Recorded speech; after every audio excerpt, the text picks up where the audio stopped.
عرض سلام و احترام خدمت دوستان عزیز، مهندسین گرامی. خیلی خوش اومدید به کانال خودتون. بنده میلاد رضایی هستم، مهندس عمران. خیلی خوشحالم که در خدمتتونم. این اولین جلسه از دوره آموزش اتوکد ما هست. یک دوره نسبتاً کاملی هستش این دوره و شما قرار هستش که کامل و کاربردی کار با اتوکد رو یاد بگیرید. کامل و کاربردی که عرض کردم یعنی چی؟ یعنی اینکه شما از همان مرحله نصب و فعالسازی اتوکد یاد خواهید گرفت تا نحوه باز کردن اتوکد، نحوه تنظیم باز شدن خود اتوکد، مثلا چجوری بخواد باز بشه، نحوه یک سری تنظیمات خاصی که شما باید قبل از هر گونه ترسیم در اتوکد انجام بدید تا یک ترسیم اصولی داشته باشید و تنظیمات محیط کاربریش، خود کاربری اتوکد و همچنین ابزارهای ترسیمی و ویرایشی مختلفی که وجود داره، روش‌های مختلف کار با ابزارها، تمام اینها و همچنین خطاهای رایج، ایرادات رایجی که از مهندسین هنگام کار با اتوکد دارن. اینا رو من بالاخره مدتی هست که توی گروه‌های مختلف می‌بینم و همچنین حالا توی دیدارهای حضوری که افتخار داریم با بعضی از دوستان داریم، اینا رو مطرح می‌کنم، ما رو قابل می‌دونن و اینو مطرح می‌کنن. اینا رو بنده خب دیدم که خیلی رایج هستش و اینها رو هم حتما ارائه میدم توی این دوره. بسیار عالی. بهتر هستش که اول با هم صحبت بکنیم که چه ورژنی رو باید نصب کنیم. در مورد ورژن هیچ اصرار خاصی وجود نداره، به خاطر اینکه خوبی اتوکد اینه که بیسش یکیه. یعنی من خودم با ورژن 2010 شروع کردم، اولین بار که اتوکد کار کردم. الانم که آخرین ورژنش بعد 2026 باشه، میشه باش خیلی خوب کار کرد چون بیسش یکیه. اینکه ورژن های جدیدتر میاد خب یکیش به خاطر رفع یک سری باگ ها و ایرادات باشه، یک سری گزینه ها و تنظیمات خیلی جزئی ممکنه اضافه بشه، ولی از موارد عمده‌ای که من تغییر میکنه توی بحث سه‌بعدی اتوکد سه‌بعدی خب اوایل خیلی ضعیف‌تر بود. الانم خیلی شاید انتخاب اول نباشه واسه خیلی از دوستان و مهندسین، چون برای کارهای سه‌بعدی ما خیلی نرم افزارها و ابزارهای قدرتمندتری داریم، مثل 3D Max، مثل لومیون. اتوکد سه‌بعدی خیلی الان هنوز هم با که خیلی قوی شده ولی باز خیلی هنوز سمتش نمیرن. این دوره هم من خودم بیشتر با دو بعدی کار خواهم کرد. اگر استقبال زیاد باشه، دوستان ما رو قابل بدونن و در واقع این موضوع رو درخواست کنن، شاید اتوکد سه‌بعدی هم آموزش بدیم، ولی فعلا در درجه اول اتوکد دو بعدی واسه بنده در اولویت هست. خواستیم ببینیم که با چه ورژنی باید کار بکنیم. عرض کردم در مورد ورژن سختگیری وجود نداره. من خودم اولین بار با 2010 کار کردم و میتونید شما هر ورژنی رو خواستید نصب کنید. خودم واقعیتش رو بخواید الان رو سیستم چند تا ورژن همین الان نصبه. اتوکد 2016 و 2022 که الان نصبه. برای همین میخوام بگم که هیچ محدودیتی وجود نداره. بعد دوستان سوال میپرسن که در واقع ما میتونیم چند تا ورژن نصب داشته باشیم یا نه. ما داریم میبینیم تو دسکتاپ بنده الان دو تا اتوکد در واقع همین الان نصب هست و ما الان قرار هست که سومیش هم نصب کنیم. من خودم واقعیت رو بخواید حالا می‌خواستم با مثلا اتوکد 2023 پیش ببرم آموزش رو، ولی حالا درخواستایی شد مبنی بر اینکه با آخرین ورژن کار بشه. منم به احترام دوستان با آخرین ورژن کار خواهم کرد، ولی میخوام بهتون بگم هیچ فرقی نداره. شما از حتی 2016 هم میتونید آموزش رو ببینید. در مورد ورژن هیچ گونه تاکید و اصرار و سختگیری خاصی وجود نداره. این دوره برای کیا مناسبه؟ این دوره برای دانشجویان مهندسی مناسبه. قطعاً مهندسین هم میتونن که استفاده بکنن. خیلی خوشحال میشیم در خدمتشون باشیم. و اینکه چون خیلی از اوقات خب یه سری مواردی که من میبینم اتفاقا از سمت مهندسین استفاده کار میکنن، نه فقط دانشجو، از مهندسین که در واقع یه سری خطاات اتوکد برخورد میکنن. اینجا ممکنه که ما بتونیم توی حل مشکلاتشون واسه این ویدیوها کمکشون بکنیم. بنابراین میتونه واسه هر شخصی که دانشجوی مهندسی هست، چه مهندسی که در واقع زمینه ساختمان فعالیت میکنه یا حتی زمینه دیگه مثلا فرض کنید زمینه صنعتی، مثلا کابینه، تحت اجاق گاز، لوازم آشپزخونه که نقشه‌هاشون رو ترسیم میکنن، تمام اینها با اتوکد هست دیگه. و این چون اینکه آموزش عمومی هستش، شما تو این آموزش قرار نیست نقشه‌کشی سازه، نقشه‌کشی معماری و تاسیسات یاد بگیرید. این دوره قرار هستش یک مقدمه‌ای باشه برای این موارد. شما قراره که اتوکد رو با یک ابزار کاربردی یاد بگیرید، چون هر رشته‌ای شما بخواید نقشه کشیش رو انجام بدین ضوابط خاص خودشو داره. نقشه کشی سازه ضوابط خاص خودشو داره، باید ضوابط مثلا مبحث 9 مبحث 10 و حتی ضوابط نظام مهندسی اینا حتما در واقع باید چک بشه و همچنین مثلا برای ضوابط نقشه‌کشی معماری باز به همین صورت مثل ضوابط خاص خودش رو داریم، مثل مبحث 4 مقررات ملی که در واقع چک بشه و همچنین ضوابط نظام مهندسی که ممکنه که برای هر رشته وجود داشته باشه. برای تأسیسات هم باز به همین صورت هست. ما نمیتونیم اینجا تمام ضوابط پوشش بدیم، ولی این دوره میتونه شما کمک بکنه که ابزار اتوکد یاد بگیرید، بعد این ابزار رو برید توی اون رشته خودتون پیاده سازی بکنید. شما که ضوابط رو یاد بگیرید، اتوکد هم بلد باشین، دیگه ترکیب بکنید در با هم. خب میریم الان سراغ نصب و فعالسازی اتوکد. خب میریم همین الان با هم دانلودش بکنیم اتوکد 2026 رو. خدمت شما عرض کردم هیچ اصراری وجود نداره شما با این ورژن بخواید کار بکنید. اینم اولین بار الان نصب کردم تو سیستمم، تا حالا ورژن 2026 رو نصب نکردم توی سیستم خودم. شروع میکنیم. خب گوگل رو با هم دیگه باز میکنیم.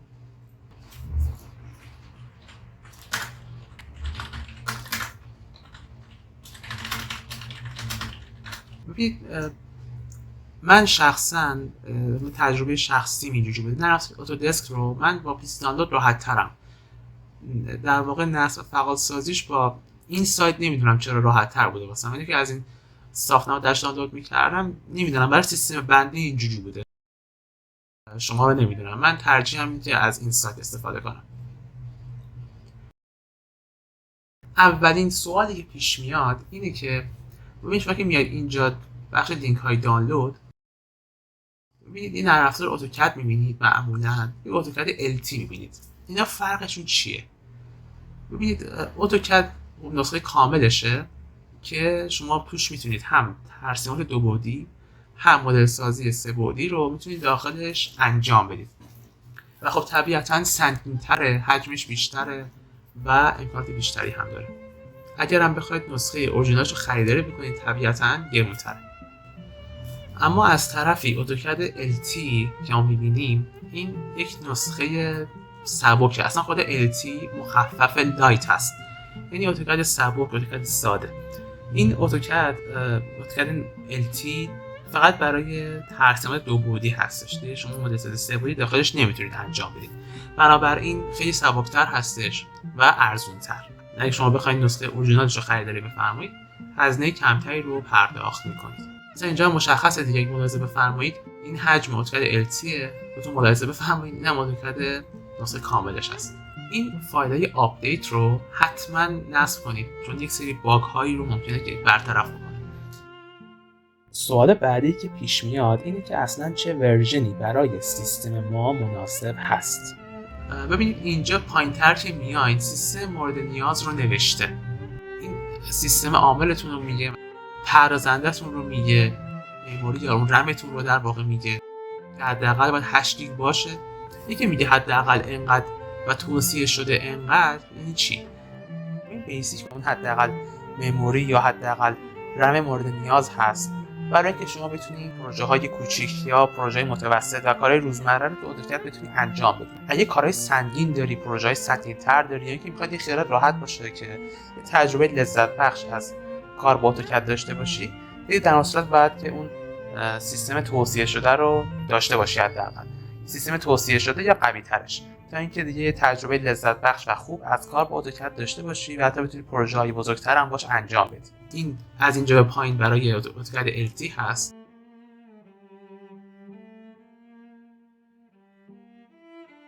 و این بخش برای اتوکد کامل هست. ما قرار هست اتوکد کامل رو نصب کنیم. اگه شما واقعا فقط قرار 2 بعدی کار کنید و حالا فکر میکنید که با همون نسخه سبک کارتون راه میفته، خب میتونید همون نسخه سبک رو نصب کنید. ولی ما نسخه کامل رو نصب میکنیم. ببینید من عرض کردم دفعه اولم هست دارم نصب میکنم اتوکد 2026 رو. میخوام دقیقاً گام به گام با هم پیش بریم که ببینید اصلا نصب و فعال سازی نرم افزار چقدر ساده است. اصلا کار خاصی قرار نیست انجام بدیم. چند نکته فقط داره، مثل اینکه آنتی ویروس رو غیر فعال بکنید، نرم افزار رو تو فایروال قرار بدین که اینها رو هم با هم دیگه کار میکنید. ولی میخوام بگم که کار به شدت ساده است، اصلا کار سختی نیست و شما 99% مواقع و خودتون بتونید کار رو انجام بدید. تو 99% مواقع بعد کار خودتون بتونید در بیارید. 1% اگه دیگه هر کاری کردید نشد، دیگه اون موقع بعد حالا از دوست یا آشنا کمک بگیرید یا ببرید خدمات کامپیوتری. خب شروع میکنیم به دانلود و بعدش هم نصب. اما حتما آنتی ویروس سیستمتون رو غیر فعال بکنید که به مشکلات بعدی برخورد نکنین هنگام دانلود و نصب اتوکد. خب شروع میکنیم و میگذاریم که دانلود بشه.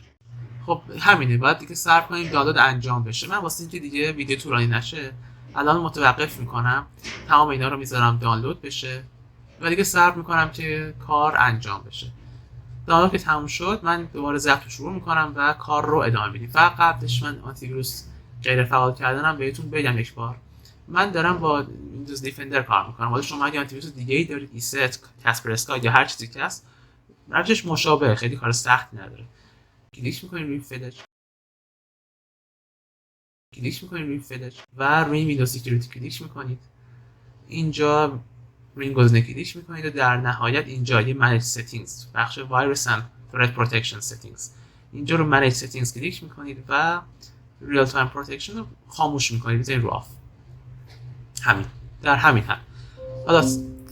حالا صبر میکنیم تا دانلود ما انجام بشه. فقط این فایل آپدیت هم فراموش نکنین، اینم به درتون میخوره. حتما باید این رو هم نصب داشته باشین. فقط تا این دانلود داره انجام میشه من چیزی رو فراموش کردم بگم، حالا الان عرض میکنم خدمتتون. ما در مورد اینکه چه ورژنی برای سیستم مناسبی صحبت کوتاهی کردیم. گفتیم که شما میتونید از اینجا ببینید که مشخصات سیستم مورد نیاز چی هست. حالا باید ببینیم که سیستم خودمون چه مشخصاتی داره. آیا با این سیستم مورد نیاز که اینجا ذکر شده تطابق وجود داره یا خیر؟ چجوری بفهمیم که سیستم خودمون چه مشخصاتی رو داره؟ چند تا راه وجود داره. یکیش اینه که شما برین توی اکسپلورر ویندوز خودتون، دیس پی سی رو که آوردین، اینجا پراپرتیز رو بزنید، مشخصات سیستم شما رو بهتون میده، پردازندتون و در واقع رم سیستمتون. مشخصی که اطلاعات کاملی به من نمیده، من شاید اطلاعات بیشتری نیاز داشته باشم. پس راه جایگزین دیگه هم وجود داره. مثلا چی؟ مثلا شما تشریف میارید این پایین یک چیزی تایپ میکنید به عنوان DIAG، اینو اجراش میکنید، میذارید این کارش رو انجام بده، پر بشه این نوار. این کارش اینه که خب میاد اینجا هم باز مشخصات سیستم شما رو میده. اینجا شما میتونید برداشت بکنید مشخصات سیستم خودتون رو. مثلا رمتون رو بهتون میده که الان رم چقدر هست، مشخصات مادربردتون رو بهتون میده، سیستم عاملتون، پردازنده که در واقع چند هسته از سی پی یوتون، اینا رو همه رو اینجا بهتون میده. دوباره اینجا میتونید ببینید که گرافیک چند گیگه. مثلا شما میخواید گرافیک چند گیگ هستش، اینجا دیسپلی مموری رو باید بخونید. حالا بعضی جاها ممکنه ددیکیتد مموری ببینید، یه سری جاها مثلا اینجا دیسپلی مموری ببینید. ما با ویرم کار داریم، بعد ببینیم که در واقع گرافیکتون چند هست. البته در صورتی که شما کارت گرافیک مجزا داشته باشید بعد اینجا رو بخونید. بنابراین از اینجا هم میتونید متوجه بشین که مشخصات سیستمتون به چه صورتی است. اگه باز اطلاعات کاملتر خواستین، حالا تا این داره کارشو انجام میده، داره دانلود انجام میشه، من یه چیز دیگه هم تو معرفی میکنم. یه برنامه‌ای هست، برنامه کاربردی هم هست به اسم CPUZ. اینم با هم الان دانلودش میکنیم. حجمش هم کمه، خیلی حجم زیادی نداره، ولی میتونید مشخصات سیستمتون رو از اینجا چک بکنید. کلا 4 مگ بیشتر نیست. نه دانلودش میکنید، اینم دانلودش میکنید. این هم نرم افزار سبکیه، نرم افزار خوبی هم هست. شما از این استفاده بکنید که اطلاعات تکمیلی و کاملی از سیستم خودتون داشته باشین. این CPUZ نصبش هم خیلی ساده است، اصلا هیچ کار سختی نداره. بذارید اینو اول اکسترکتش کنم، اینجا ساعت فشرده درش بیارم. این کارو که این اکسترکتی رو زدم که از ساعت فشرده خارج بشه. میام اینجا اینو بازش میکنم و روی ستاپ کلیک میکنم. ممکنه شما تو ویندوزتون ببینید که مثلا فایلاتون پسوندشون نشون نمیده اینجا. خب پسوندشون نشون نمیده. اگه خواستین نشون داده بشه، خیلی ساده میایید اینجا رو ویو کلیک میکنید، در نهایت روی آپشنز کلیک میکنید و change folder and search options. بعدش محل بعدی میایید روی تب ویو و اینجا یه گزینه هست hide extensions for known file types. اینو غیر فعالش میکنید، تیکشو برمی‌دارید و اوکی میکنید. اگه تیکشو بزنید دیگه این در واقع این پسوند نشون داره نمیشه. اینو باید در واقع غیر فعالش کنید تا اینکه بتونید پسوند فایل هاتون رو ببینید. دیگه همین دیگه میزنید next تا نصب انجام بشه. میزه حجمش خیلی کمه، 3 مگه.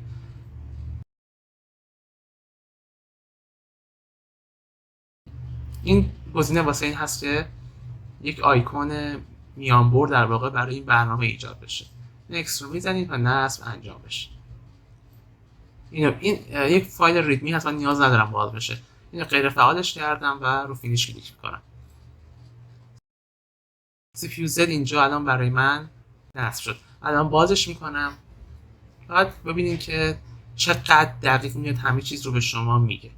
اگه خواستین اطلاع دقیق تری داشته باشین، حالا چه واسه نصب نرم افزار، چه واسه اینکه خواستین حالا یه متخصصی صحبت بکنید، از شما سوالات بپرسید، میتونید از اینجا بیاین مشخصات پردازنده، مادربرد، در واقع حافظه، گرافیک و حتی دیگه هر چی خواستید اینجا میتونید که در واقع به دست بیارید. مثلا اینجا در واقع همون ویرم یا همون حافظه کارت گرافیک رو بهتون میاد میگه که اینجا میتونید در واقع چک بکنید با مشخصاتی که برای اتوکد مورد نیازه، برای نصب اتوکد مورد نیاز هست. چون من میبینم خیلی از دوستان ابهام دارن که چه ورژنی رو نصب کنن. اولین چیزی شما در نظر بگیرین سیستم خودتونه. سیستم شما باید کشش داشته باشه که یک نرم افزاری رو اجرا بکنه. بنابراین میاد اینجا چک میکنید، اگر سیستم شما مشخصاتش حداقل با این مشخصات برابر بود یا قوی تر بود میتونید نصبش کنید.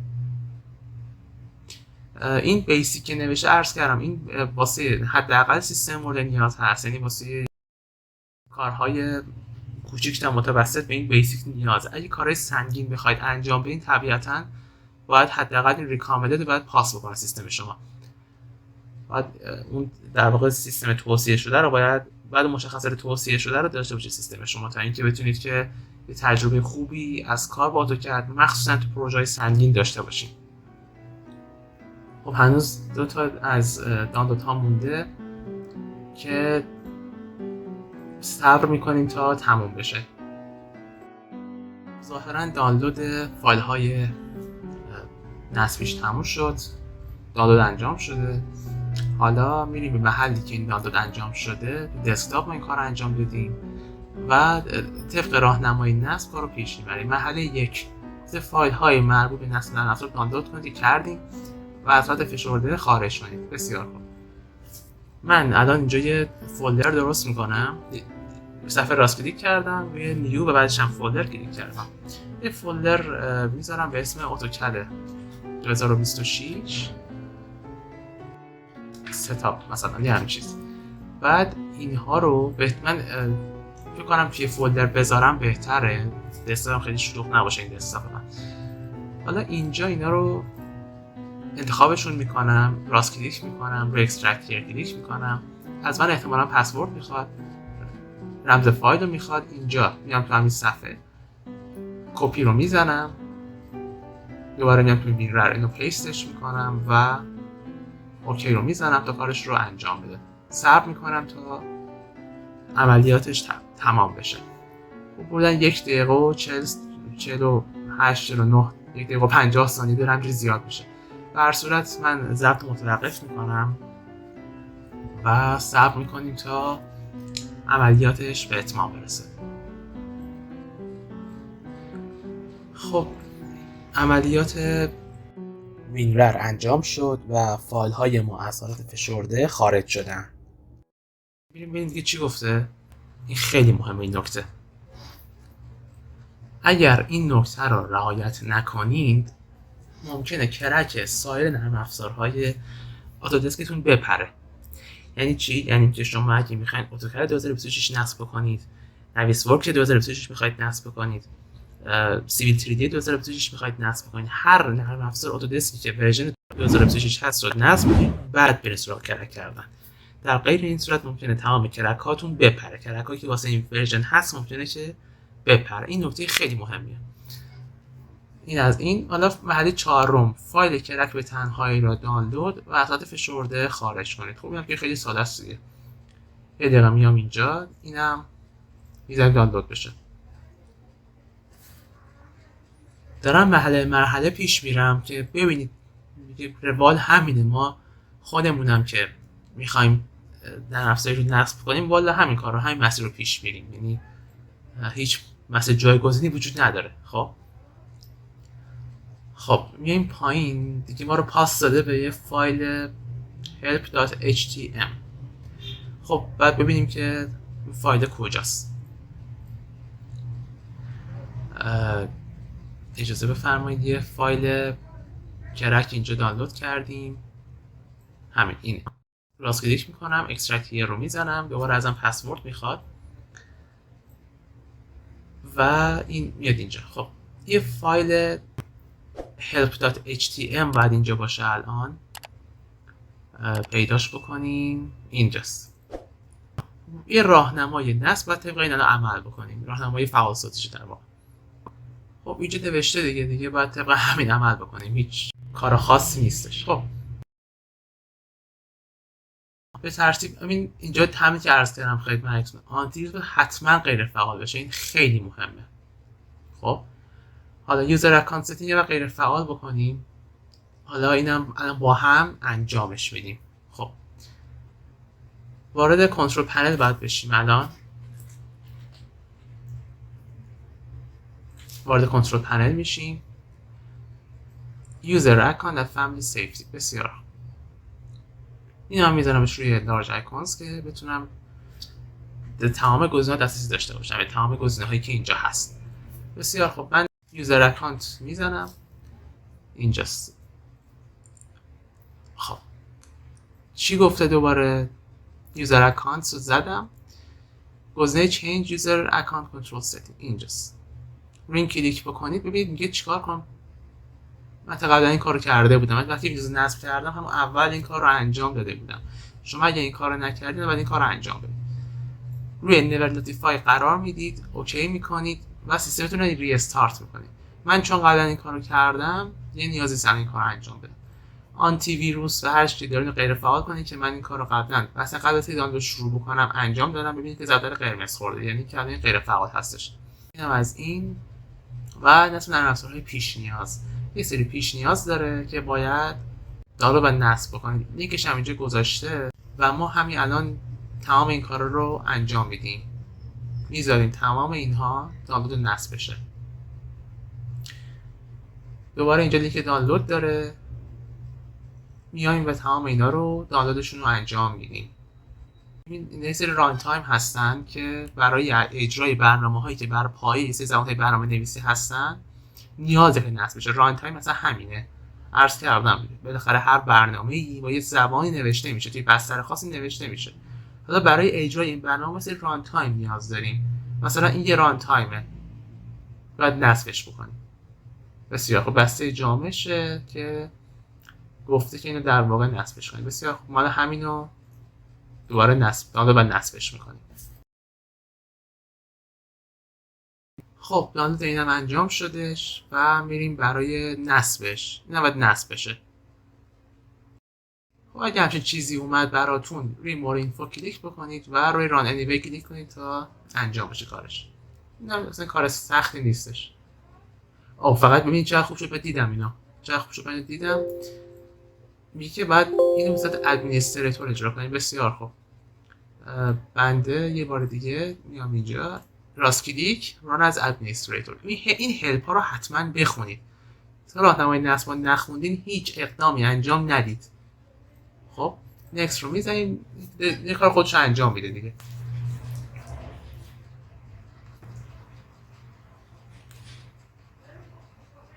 دوباره ببینید اینجا هم نوشته چه سیستم عاملای مورد نیازه، این هم نوشته اینجا.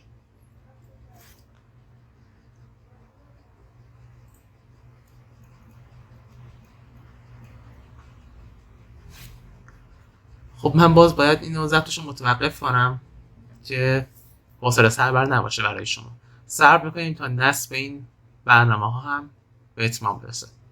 خب نصب این پیش نیاز تموم شد. این یک ران تایم بسیار مهم هست برای اجرای برنامه‌های مختلفی که تو ویندوز دارید، مثل اتوکد و خیلی نرم افزارهای دیگه. یعنی اگه این ران تایم ها رو شما نصب نکنین با خطاهای متعددی روبرو میشین در هنگام کار با ویندوز، حتی چه برسه به نرم افزارهای مختلفتون. خب اینو ما فینیش میزنیم، تمام میشه، میره. این الان تمام شد. بعدش اینه، این رانتایم باید حتما در واقع دانلود و نصب بشه. ببین دارم مرحله پیش میرم. من اینا رو قبلا خودم موقعی که ویندوز نصب کردم همون موقع اینا رو نصب کرده بودم، ولی حالا دوباره داریم این کار رو انجام میدیم.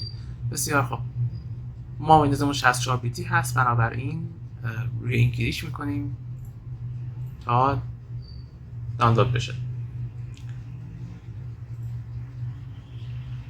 صبر میکنیم تمام شه. حالا من واسه که دیگه وقتم بیشتر از این گرفته نشه اینم دانلودش میکنم داشته باشیمش که دیگه به امید خدا بریم سراغ نصب و بعدش هم اتوکد دیگه.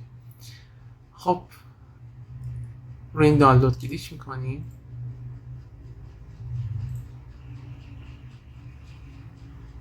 فقط این ریستارت خیلی مهمه. حالا که شما این نصبتون تموم شد حتما باید یک بار ریستارت رو انجام بدید. خب این برنامه است که دانلود شد، اونی که ما میخواستیم. بسیار خوب، اینو هم اینستال رو میزنیم تا نصبش انجام بشه. فقط حتما اینو باز تکرار میکنم، این ریستارت به شدت مهمه، حتما باید انجام بشه. ریستارت رو حتما انجام بدید تا اینکه نصب واقعا به اتمام برسه. یعنی چون یه سری فایل ها هست که بخواد نصب بشه نیاز هست که حتما سیستم یک بار ریستارت بشه، هیچ استفاده از سیستم نشه تا اینکه بتونه اون فایل ها بشینه سر جای خودشون. انجام شد، مثلا که نصبش انجام شد، تمام شد، این موفقیت انجام شد. حالا میریم سراغ اینه که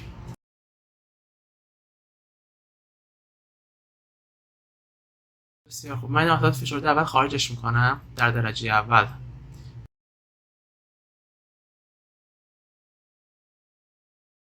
اینم الان خارجش میکنم، اساسات فشرده و نصبش رو انجام میدم و راهنماش رو بخونم ببینم چیز خاصی نگفته از ادمنستریتور، چیزی نگفته. بسیار خوب، خواستم ببینم که گفته رو از ادمنستریتور یا نه. چیزی نگفته اینجا، فقط گفته دانلود اساس فشرده خارجش کنید و فایل ستاپ رو اجرا کنید. بسیار خوب، تمام. میام اینجا روی میذارم نصبش انجام بشه. اینا چیز خاصی نیستش، فقط خواستم وقتی دوره کامل باشه اینا رو انجام بدیم. نکست رو میزنیم انجام بشه. هیچ کار خاصی اینجا نداریم. اینم که دیگه بسیار رانتای معروفی اصلا معرفی فکر نمی‌کنم داشته باشه. شما حتی نرم افزار که هیچی، شما گیم هم بخواید نصب کنید این به شدت رانتای مهمی هست. یعنی دارم حرف از رانتای میزنم، دقیقاً همینه. یعنی نه فقط تو نرم افزار، حتی تو کار با ویندوز، حتی تو نصب و اجرای گیم های مختلف این رانتایم به شدت حائز اهمیته. حتما باید اینا رو نصب کنید و یک بار هم حتما ریستارت رو انجام بدید. برای بار چندم دارم عرض میکنم. صبر بکنید تا نصبش انجام بشه. تمام، فینیش رو میزنیم و تمام. قدم بعدی میایم دوباره اینجا ادامه میدیم. ببینید چیزی اینجا از ریستارت نگفته، ولی توی خود هلپش، تو هلپ این در واقع رانتایم گفته بود ریستارت حتما انجام بشه و این نشون از اهمیتش داره. حتما باید شما اینجا ریستارت رو انجام بدید. اینا رو من قبل نصب کرده بودم، اگه شما نکردین حتما خودتون انجام بدید همه اینا، چون مهمه باید نصب بشه.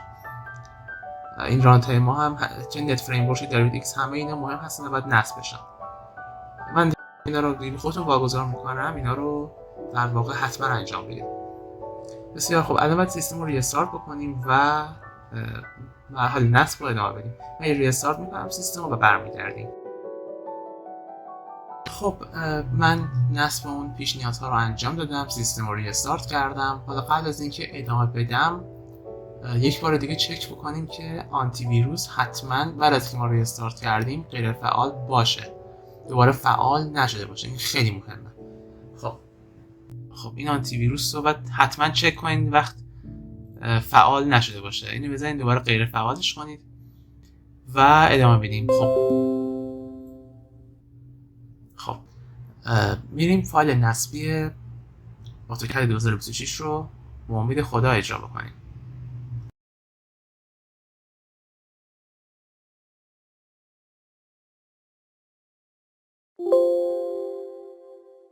پس فایل نصبیش رو من الان اجرا میکنم.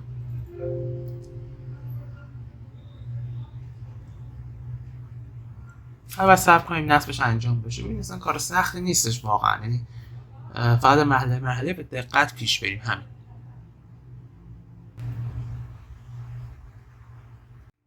تا این داره کارش انجام میده من برم فولدر نصب این اتوکد 2026 هم توی سیستمم فولدرش رو ایجاد بکنم.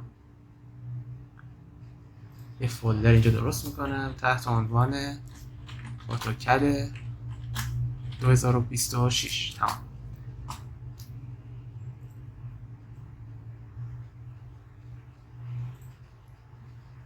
خب آنتی ویروس خودمونم که غیر فعال کردیم و حالا کار ادامه میدیم دیگه، ببینیم چی میشه.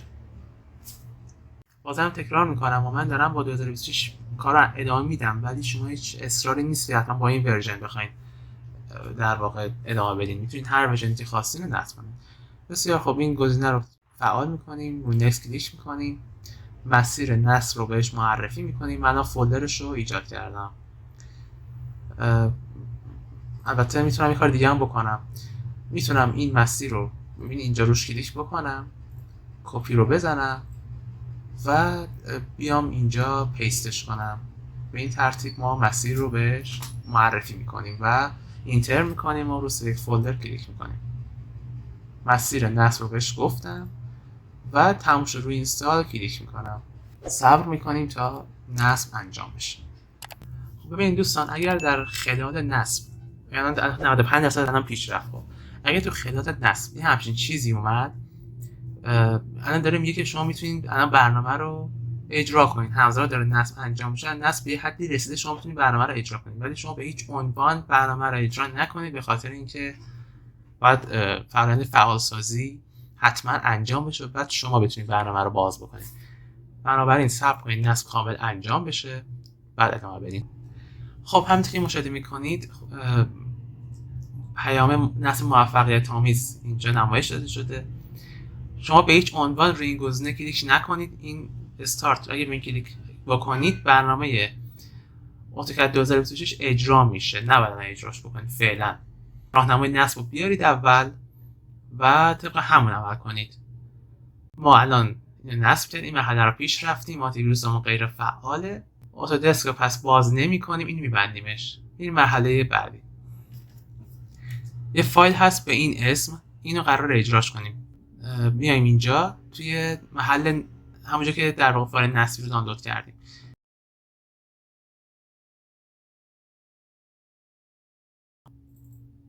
روش دابل کلیک میکنیم تا اجرا بشه. یه صبر میکنیم کارش انجام بشه، ما کار خاصی نداریم.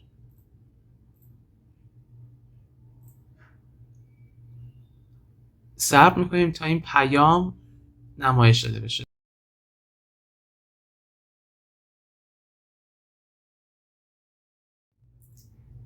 خب ما صبر کردیم، یه اوکی کلیک میکنیم، ببینیم مرحله بعدیش چی هست. نرم افزار نصب شده، یعنی همون اتوکد رو اجرا کنیم. فقط قبلش باز برای بار چندم چک کنید که آنتی ویروس غیر فعال باشه. خب نرم افزار اتوکد رو اجرا میکنیم با هم، توکل بر خدا اجرا میکنیم، ببینیم که به کجا میرسیم.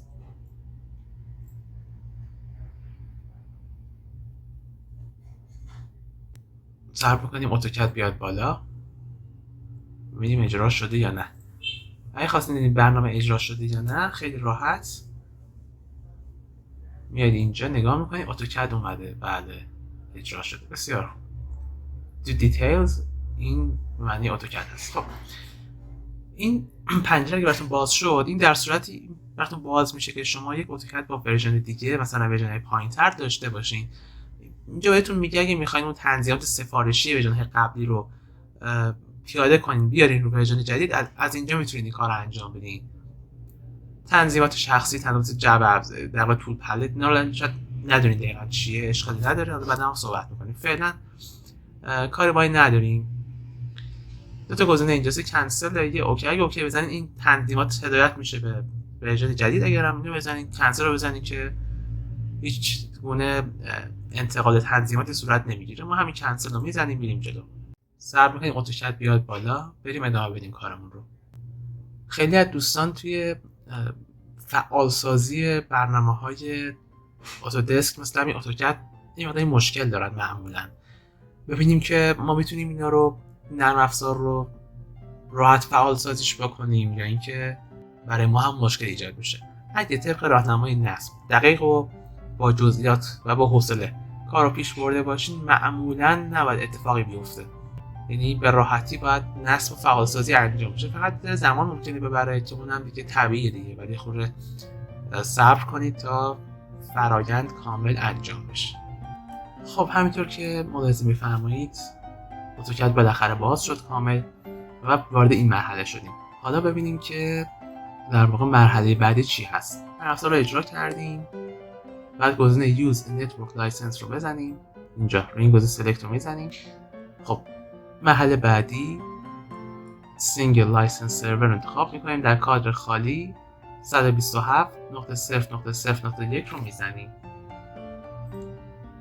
اینجا همون Single License بود، Single License Server و 127.0 ببخشید 127.0.0.1 این رو میزنیم.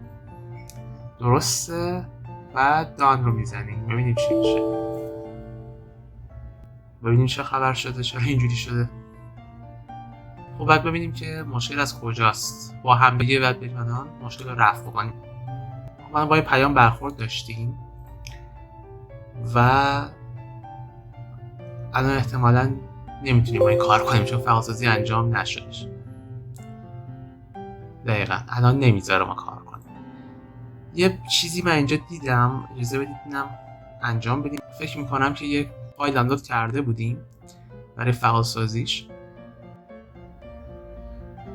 میبینم فایل ریدمی گفتش، احتمالاً یه فایل ریدمی باید باز بکنیم. بله اینجاست.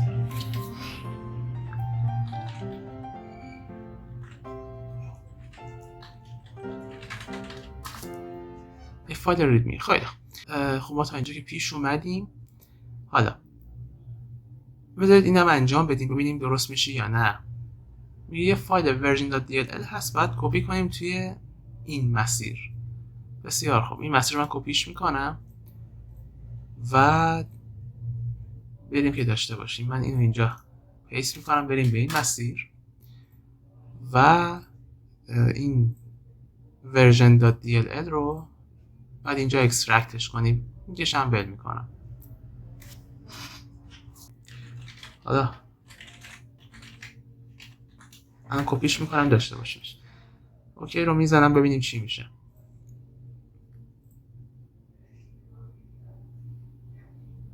خب یک بار دیگه من امتحان میکنم ببینیم که چه اتفاقی میفته.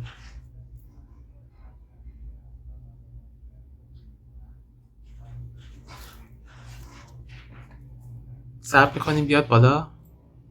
خب ما اون فایل version.dll رو طبق همون راهنمای نصب اکسترکت کردیم تو مسیجی گفته شده بود و حالا یک بار دیگه اتوکد رو باز کردیم ببینیم که مشکلمون حل شده یا نه. مثل اینکه انجام شده، درست شدش. بله الان من واسه مطمئن بشم فعالسازی برنامه به درستی انجام شده، این بالای علامت سواله دیگه، درسته؟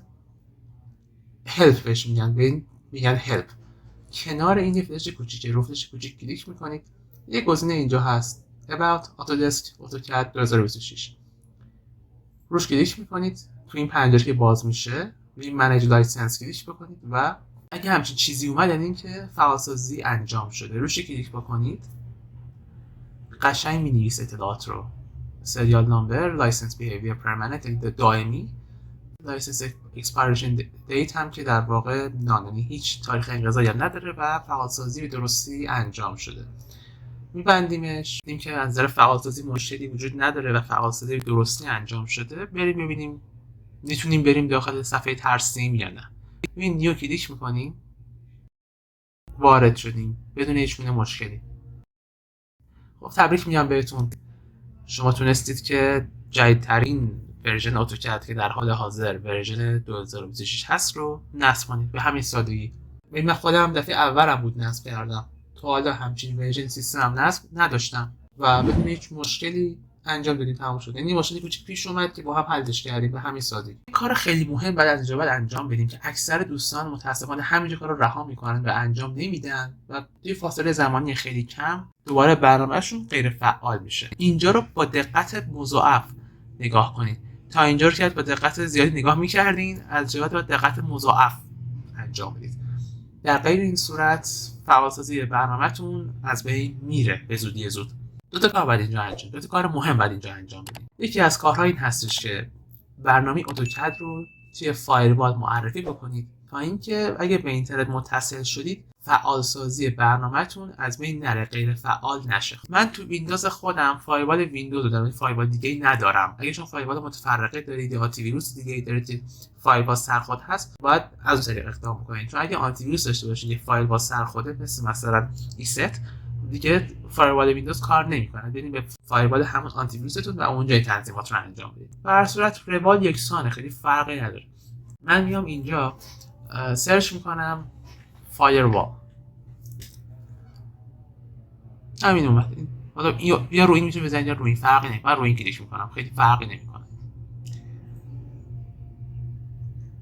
روش کلیک میکنین، باید این برنامه اتوکد 2026 رو در فایروال قرار بدین تا اینکه اگر شما به اینترنت متصل شدین این برنامه اتوکد به اینترنت وصل نشه که بعد فعال سازیتون غیر فعال بشه و از بین بره. بسیار. وارد فایروال شدیم، روی این گزینه ادوانس ستینگز کلیک میکنید.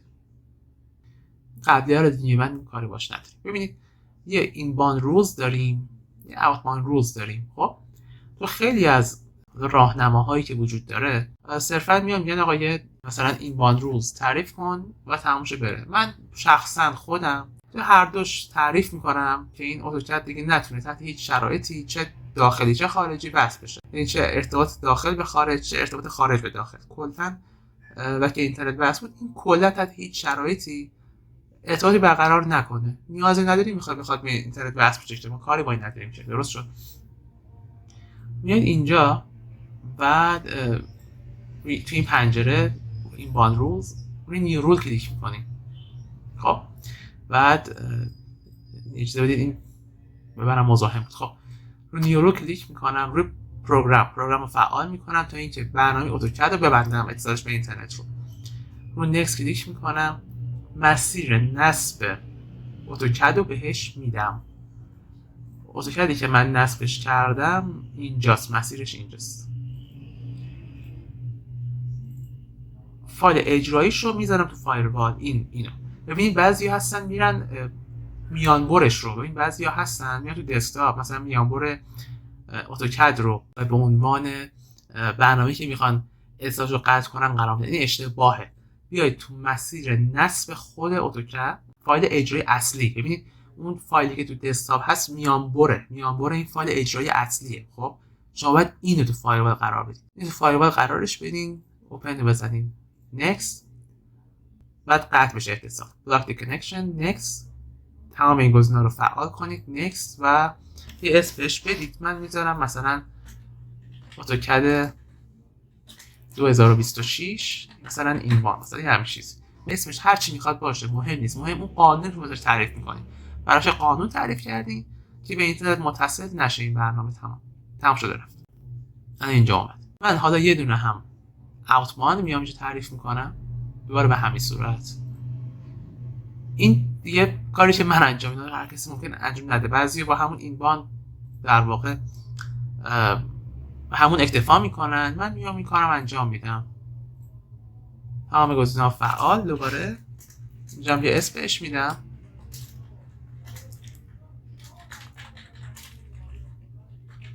خب تمام. اینم فینیش. این یه مرحله از کار اون بود که انجام شدش. ببینید این نشونش هم اینجا اومده. تمام. یه کار دیگه مدل انجام بدیم. اونم چیه؟ ببینید من برای آنتی ویروس این مسیرهای داشت استثنا تعریف کردم که هر وقت سیستم من اسکن کرد با یه سری مسیر کار نداشته باشه. چون اگه بخواد اونجا رو اسکن بکنه بهشون گیر بده، خیلی از برنامه‌های من خب فعالسازیشون از بین میره. خب چون یه سری از اون فایل ها رو ممکنه به عنوان ویروس شناسایی بکنه و در نهایت فعالسازی یه سری از برنامه‌های من غیر فعال بشه و از بین بره. من اومدم چیکار کردم؟ من اومدم ازش یک اکسکلوژن تعریف کردم یا یک در واقع استثناء تعریف کردم. برای آنتی ویروس ویندوز به این صورته که روی این گزینه کلیک میکنید، میاید پایین منیج ستینگز میزنید تو این بخش رو منیج ستینگز کلیک میکنید. منیج ستینگز میاید پایینتر یه گزینه هست به اسم add or remove exclusions. خب اینجا اگه دقت بکنید من در افزارهایی که مهندسی میشه رو یه فولدر دارم، همه رو اینجا نصب میکنم.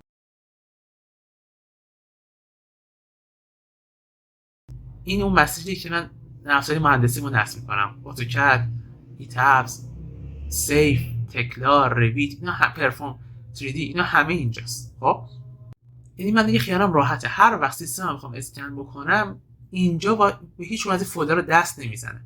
خب یا اگه من مثلا بیام اینجا فایلی رو فولدر رو باز بکنم دیگه این گیر نمیده که آقا این فایل مشکوک شه و در واقع قرنطینه‌اش کنه واسه مشکلی ایجاد بکنه. شما میایید اینجا روی این add an exclusion کلیک میکنید، فولدر رو میزنید، حالا فایل یا فولدر، حالا من فولدر رو زدم، شما اگه میخواید فقط یه فایل اجرایی برنامه رو مثلا همین اتوکد رو میخواید که استثناء بکنید، روی این فایل میزنید، میرید تو مسیر نصب اتوکد، اون فایل ACAD که ما محل قبلی انتخاب کردیم تو محل نصب نرم افزار همون رو انتخاب میکنید و استثناء براش قائل میشین. منتها راه بهترش چیه؟ راه بهترش همین کاری که من انجام دادم، تشریف میارید کل اون فولدر نرم افزارتون رو استثناء براش میذارید که دیگه تحت هیچ شرایطی بهش گیر نده. من نیاز ندارم در این کار انجام بدم چون کل فولدر دیگه تمام نرم افزاری مهندسی داخلش هست، همش استثناء شده.